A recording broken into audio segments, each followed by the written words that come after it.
Fala nação, sejam muito bem-vindos mais uma vez aqui, galera, ao nosso canal Mundo Fly Richt. Então, se você é novo, já vai deixando seu like, se inscreva, ative o sino e compartilhe sempre nossos vídeos com os seus amigos. Vamos aqui para mais um corte para vocês. Olá, fãs de esportes. Flamengo e Atlético Mineiro começam a decidir a Copa do Brasil neste domingo. O jogo de ida, primeiro jogo, que será no Maracanã, às 4 horas da tarde. Mais de 52 mil ingressos já foram vendidos antecipadamente.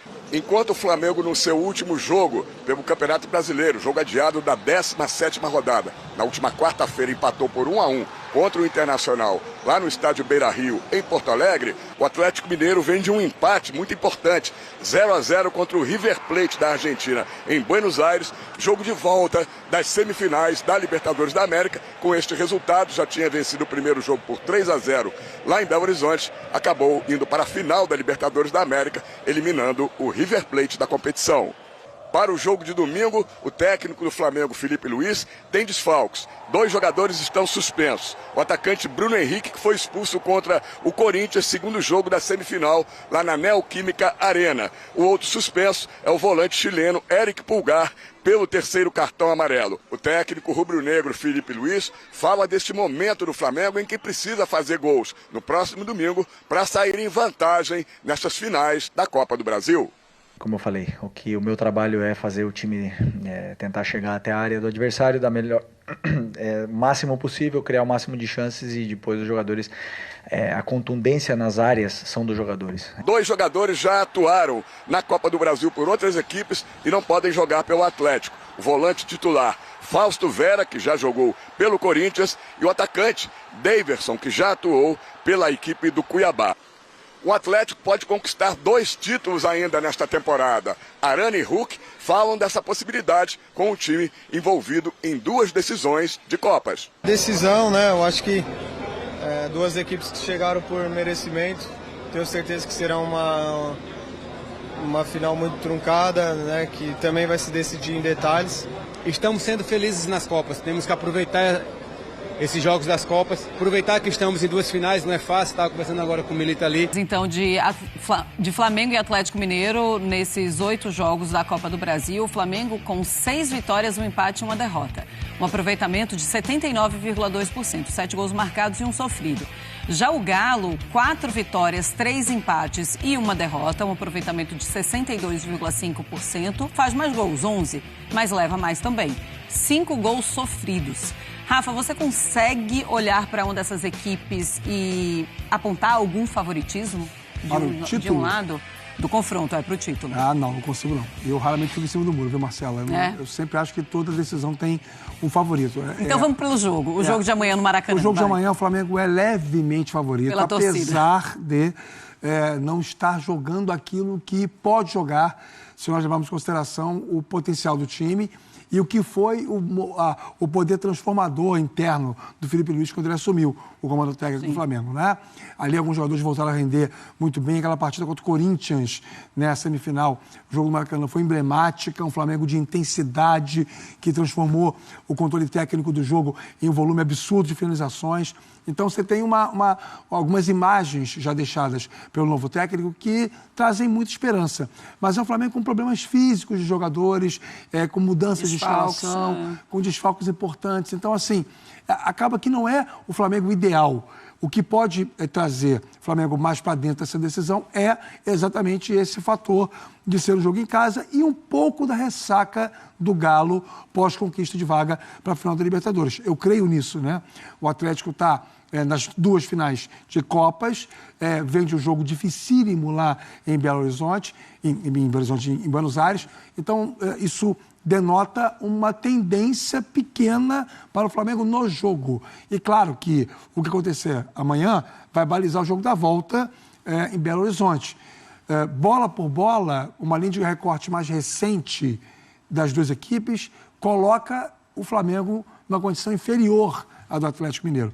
Mas é muito teórico, é muito conceitual. Eu acho que amanhã a gente vai ter uma partida bem interessante. A gente tem uma tela também mostrando a rivalidade de Flamengo e Galo, uma rivalidade que A gente tem de muitos anos, desde os anos 80, mas a gente coloca aí desde 2021, tá? Vitórias do Flamengo, 5 com um empate e 4 vitórias do Atlético Mineiro. 14 gols do Flamengo, 14 gols do Galo.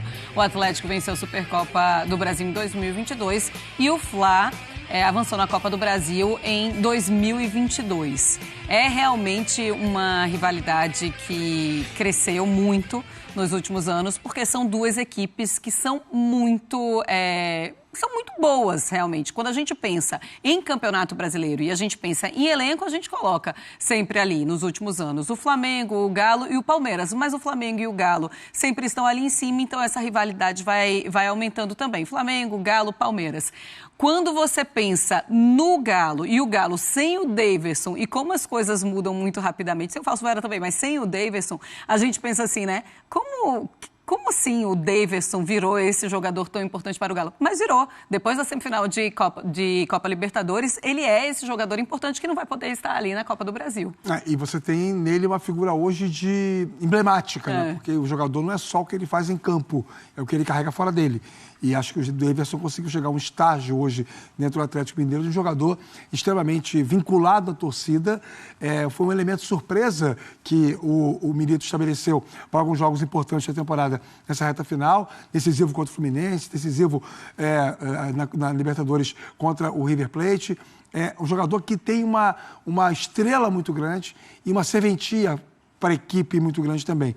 O problema é que sem o Daverson no jogo de amanhã, o Atlético provavelmente vai mudar a configuração do time, né? Deve preencher mais o meio-campo.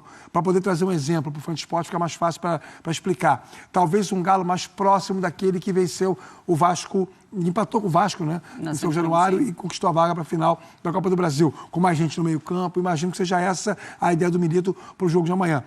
Isso até pela ausência do Daverson. E sabendo que o Flamengo também vai ter que tomar a iniciativa do jogo. Então, assim, é natural que o Atlético resolva, de repente, se fechar um pouco mais. Mas é bem curioso. Você viu os números aí, não viu, Marcela? Agora você entende a minha muretada? E esse empate lá do confronto foi aquele jogo da Supercopa lá que foi para os pênaltis. O tempo normal foi empatado. É verdade.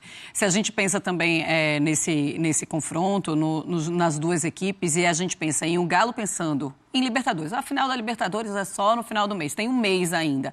Ainda assim, pode ser um Galo que esteja já pensando nessa final, já menos focado em final de Copa do Brasil, e quando a gente olha para o Flamengo, é o título que o Flamengo tem para comemorar esse ano, lógico, a gente está tirando o Campeonato Carioca. Você pode imaginar que isso entre em campo? Acho que sim. Não uma espécie de acomodação do Atlético pensando em Libertadores, não. Mas inconsciente mesmo. Mas o inconsciente no sentido de, olha, se a gente não conseguir agora, a gente já tem a principal meta, que é a Libertadores. Mas é curioso isso, porque Atlético, Flamengo, Palmeiras e Botafogo, um ou dois times vão terminar o ano sem uma grande conquista, né? E isso é bem interessante, porque são os times diante dos quais reside a maior expectativa. E os 4 estão na briga. O que diferencia o Atlético do Flamengo é que o Flamengo carrega sempre uma pressão maior, principalmente pelo fato do ano passado não ter ganho nada muito expressivo e por ter um maior investimento e maior torcida. E o Atlético, em algum momento, se temeu que o trabalho do Milito não tivesse continuidade. O Atlético é um triturador de técnicos também, né? Poucos técnicos ficam lá mais que 50 jogos. O Milito alcançou essa marca outro dia. Foi o terceiro técnico do Atlético nos últimos 10 anos a ultrapassar a marca de 50 jogos. Foi no jogo, inclusive, de Belo Horizonte. O jogo de Belo Horizonte. Foi então você tem um cenário aí que mostra como a perspectiva do Atlético era uma e ela, de repente, se apresentou como outra. Quando o Atlético passa a não ter mais chance matemática de ser campeão brasileiro, mas a performar bem nas Copas, ele pode terminar o ano como o grande vitorioso da temporada do futebol brasileiro. O de Belo Horizonte, que eu digo, é contra o River Plate, né? Então, jogo de ida de semifinal de Copa Libertadores. Bom, a gente estava vendo aí as imagens, o Galo já chegou no Rio de Janeiro e o Guilherme Arana falou por lá. Vamos jogar com uma equipe grande que também tem um orçamento, né, muito elevado, assim como a nossa. Mas assim, a gente quer entrar para a história do clube. Para entrar para a história do clube a gente tem que vencer títulos, né? E para vencer títulos a gente tem que trabalhar bem isso que a gente vem fazendo, com muito foco, muita determinação. pés no chão. É isso que a gente vem fazendo, não só na Copa do Brasil, assim também como na Libertadores. Tenho certeza que será um jogo muito difícil, que será decidido em detalhes, então que possamos fazer um primeiro tempo, que no caso amanhã no Maracanã, muito bem. Felizmente a gente, né, tem grandes profissionais dentro do clube, tem uma estrutura muito boa, enquanto se trata de uma final... Aí tá querendo saber demais, amigo. Mas é o legal. papel dele, é tem que isso, perguntar claro, mesmo. tem que perguntar. Mas é muito legal a gente ver também o carinho da torcida lá no Rio de Janeiro, né? Muita gente que viajou até o Rio de Janeiro, mas muita gente que mora no Rio de Janeiro nem sempre tem essa oportunidade de ver o Galo, vai ver agora numa final de Copa do Brasil. Vamos seguir o nosso Sport Center e a gente fala agora do Botafogo, finalista. Estava muito perto, então, do final do seu contrato, mas hoje tem essa rescisão antes do final do Campeonato Brasileiro. Pois é, Marcela. E assim, o torcedor do Fluminense, eu tenho percebido a reação nas redes sociais, ele está muito mais aliviado, muito mais, digamos, certo de que foi o melhor para o clube essa saída do Marcelo, do que propriamente lamentando pelo fato de ser um ídolo, alguém identificado com a torcida do Fluminense. Embora tenha jogado muito pouco antes de ir para a Europa, mas, claro, quando volta, o Fluminense ganha o Carioca, ganha a Libertadores, ganha a Recopa, e isso também ajuda a eternizar o nome dele também como atleta profissional. A verdade é que a gente conversou com várias pessoas ao longo do dia, essa nota oficial do Fluminense é uma nota singela, respeitosa, mas ela é incompleta jornalisticamente, né? Sim. A gente precisa ir mais a fundo quando está diante de um fato como esse. E foi o que a gente fez hoje. Eu mantive contato com algumas pessoas, o Luciano Borges também, o Thiago D'Amaral também, a matéria assinada pelos três no site da ESPN. E eu conversei com pessoas que estão próximas do dia a dia do futebol do Fluminense e os relatos sobre o comportamento do Marcelo são assombrosos, eu diria. De maus tratos a funcionários do clube, de problemas de relacionamento com atletas do elenco. Agora, mais tarde, um dos sites especializados em cobertura do Fluminense divulgou uma lista de relacionamentos internos do Marcelo no elenco do Fluminense e só tinha bons contatos com 2 jogadores. O restante era só colega de trabalho e ele teve problemas com basicamente todo mundo.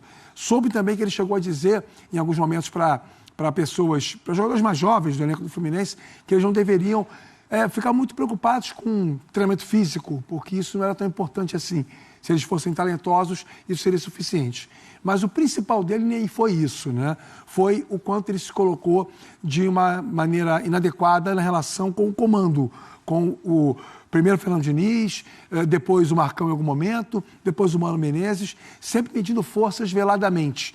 As ações do Marcelo quase sempre foram em bastidores, nunca foram as claras. Então ele era notadamente um foco difícil, um foco complexo dentro do elenco do Fluminense. Então ele já tinha um problema, com o Mano Menezes também, Rafael? Esse problema com o Mano, na verdade, que chegou a ser relatado, é porque teve lá uma situação de 2011, quando o Mano era técnico da seleção, mas isso foi minimizado, tanto que depois o Mano o convoca para os Jogos Olímpicos de Londres, em 2012. Ele foi um dos 3 jogadores com idade mais avançada a disputar essa competição. E, assim, existia da parte do Mano um entendimento, que, aliás, me permita que um rápido juízo de valor, é o álibi para tudo do Marcelo, né? O talento do Marcelo virou o álibi para tudo na vida dele. O fato dele ser um craque tecnicamente, um cara vitorioso, um jogador com muitos recursos, virou meio que justificativa para ele se colocar numa condição superior aos demais atletas. Isso já aconteceu, inclusive, na reta final dele no Real Madrid. Quando ele sai do Real Madrid, também tem problemas de relacionamento com Carlo Ancelotti. Então, assim, é uma figura bem complexa. O que o Mano ouviu ontem não gostou no banco de reservas, por isso o Mano mudou de ideia, não colocou o Marcelo em campo e colocou o John Kennedy, mas o Marcelo deixa o Fluminense numa situação bem difícil para quem tinha esse status de ídolo. Mas que coisa, né? Inclusive o Mano Menezes, ele chega até a tocar no Marcelo, a empurrar o Marcelo no momento em que ele chama o Marcelo para que o Marcelo entre em campo na partida de ontem. A gente tem a imagem mostrando, olha, ele toca aí e a informação que a gente tem é que ele fala para o Mano Menezes, não toca em mim, porque você está querendo fazer média com a torcida. É isso aí. E aí o Mano Menezes fala, o quê? Então você não vai mais entrar. E ele chega a tocar no Marcelo e empurrar o Marcelo 2 vezes, o Marcelo volta ali para a área técnica e aí ele senta e fica desse jeito, ele chama o John Kennedy e entra. Não dava mais, então, para sustentar o Marcelo no Fluminense? Você acha que essa realmente foi a melhor saída? E assim, porque eu fiquei pensando, será que é só uma discussão com o Mano Menezes? Pelo jeito, não. Era com todo mundo. Tem um histórico aí, né? A gente pode dizer que esse episódio de ontem foi a gota d'água, né? Mas já tem muito tempo que o desgaste vem acontecendo entre o Marcelo e os profissionais do Fluminense como um todo. Funcionários, colegas, comissão técnica. Exatamente porque ele tinha momentos que chegava no CT e simplesmente cismava com alguém. E começava a ter algumas atitudes ostensivas contra aquela pessoa. E aí era meio que em caráter de rodízio. Um dia era um jogador, outro dia era outro jogador, outro dia era um funcionário. Teve uma história que me contaram que é bem bizarra. Ele chegou a pedir, uma pessoa que pediu para não ser identificada, mas é funcionário do clube, ele, quando me contou essa história, chegou a pedir para o departamento de comunicação do Fluminense para ajudá-lo, porque ele estava cansado de dar autógrafo. Não queria mais dar autógrafo. Uma outra pessoa de dentro do clube, que é funcionária do Fluminense, me revelou mais cedo que o clube tem, como todos os clubes têm, o seu canal de contato com o sócio, com o torcedor, né? Uma espécie de reclame aqui, né? Um fale conosco, né? E o que tem de e-mails contra o Marcelo, de relatos de atitudes indevidas dele em shopping, em vias públicas, em praias. E quando eu falo indevidas, é de tratar mal as pessoas mesmo. É tipo de um torcedor ir buscar uma foto ou um autógrafo e ele tratar mal os torcedores, é isso? Não se dirigir, não responder, não dar um sorriso, não querer fazer a selfie, não querer dar um autógrafo. Eu testemunhei o embarque do Fluminense no Mundial de Clubes, ano passado, no Hotel La Barra de Tijuca, na Zona Oeste do Rio de Janeiro. E, assim, claramente, ele parou para falar com os torcedores sem vontade. O semblante dele mostrava isso. Cheguei a registrar isso aqui na programação da ESPN. Então, assim, são muitas coisas que vêm acontecendo internamente na relação do Marcelo com os profissionais do Fluminense como um todo. E o que aconteceu ontem foi apenas a gota d'água. O Mano chega no vestiário, reúne os jogadores, o presidente Mário Bittencourt estava próximo, ouviu. Quando o Mano falou, olha só, não tem mais condições de trabalhar com ele eu não trabalho mais. O vestiário ontem, quando o Mano Menezes conversa com o vestiário logo depois do jogo, ele estava no antidoping. Você relata na matéria que o vestiário ficou ao lado do Mano Menezes. Os jogadores estão ao lado do Mano Menezes? Entre Marcelo e o Mano, eles ficaram ao lado do Mano? 95% do elenco com segurança. Não dá para dizer todos, né? Até já apareceram alguns nomes de, por exemplo, o Thiago Silva tem uma ótima relação com o Marcelo. É verdade. De apadrinhamento mútuo, parece, né? Um é pai do filho do outro, de casamento, uma coisa assim. A relação deles é bem antiga. Seleção brasileira também, né? Muito tempo juntos. Mas, assim, a maioria esmagadora não tinha uma boa relação com o Marcelo. Ele conseguiu desagradar muita gente. A gente tem uma tela também com os números do Mano Menezes, justamente para falar como fica a situação do Mano Menezes agora no Fluminense, né? Desde a estreia dele, 25... Vamos lá, como chegam então Flamengo e Atlético Mineiro para a final? Nos últimos 5 jogos, o Fla com 2 vitórias, 2 empates e 1 derrota, um aproveitamento de 53,3%, 7 gols marcados e 5 sofridos. Já o Galo, 1 vitória, 3 empates e 1 derrota, um aproveitamento de 40%, 6 gols marcados, 5 sofridos. Mas a gente pode colocar aí que é um Flamengo que vai ter alguns desfalques importantes nessa primeira partida e um Galo que vem embalado com a final da Libertadores. O Galo está numa trajetória para deixar o seu torcedor realmente animado, esfregando as mãos pelo que vem por aí, um nível de confiança com todo o sentido. E até para quem tem mais bom senso e não se deixa levar tanto, esse pessoal também já está indo, porque a chance de encerrar a temporada com 2 troféus, ela está aí, ela se apresentou, o Atlético fez por merecer. Esses 2 times, não por coincidência, nos últimos anos, provaram já que é possível ganhar 2 taças entre as mais importantes que fazem parte do calendário de um time aqui no Brasil, né? Tanto o Flamengo quanto o Atlético Mineiro, nas últimas temporadas, conseguiram esse doblete, digamos assim. Sim. Não está ao alcance agora em 2024 do Flamengo. O Flamengo não será campeão brasileiro, embora haja pontos que permitam isso, mas eu não creio realmente que o Flamengo vai conseguir. Mas a Copa do Brasil, que é o grande objetivo desde a troca da comissão técnica e com os jogadores respondendo bem até agora, começa a decisão nesse fim de semana e o Flamengo tem todas as possibilidades. O Atlético vem naquela coisa da bola de neve, né? Mais um jogo fora de casa, é hora de colocar em campo os melhores jogadores disponíveis, acreditar na capacidade coletiva e no potencial decisivo de alguns deles, para começar também tentando desequilibrar essa final, porque são, como todo mundo sabe, partidas de ida e volta.